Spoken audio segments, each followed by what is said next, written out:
Internet ব্যবস্থা আসার আগে আমাদের লাইফস্টাইলটা কিন্তু একেবারে অন্যরকম ছিল। আমাদের ছোটবেলার কথাগুলি মনে করে দেখো না, তখন না ছিল টিভি, না ছিল ফোন, কিন্তু একটা অদ্ভুত আনন্দ ছিল।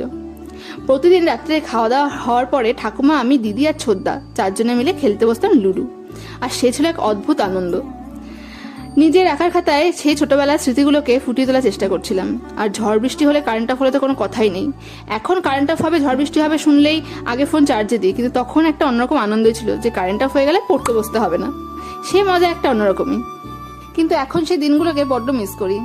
এখন ঠাকুমাও নেই আর সেই দিনগুলো নেই। এই জন্যই বোধহয় বলে যে দিনটা যায় সেদিনটা অনেক বেশি ভালো যায়। তো যাই হোক, কাজটা আমার প্রায় কমপ্লিট হয়ে গেছে। কেমন হয়েছে অবশ্যই কমেন্টসে জানিও। আর তোমরা যদি তোমাদের ছোটবেলার সাথে রিলেট করতে পারো তাহলে আরো বেশি বেশি করে শেয়ার করো, লাইক করো, কমেন্টসে জানাও আরো কেমন কি ভিডিও দেখতে চাও। আর যারা চ্যানেলটাকে এখন সাবস্ক্রাইব করেনি সাবস্ক্রাইব করে দিও। দেখা হবে নেক্সট ব্লগে। ততক্ষণের জন্য টাটা।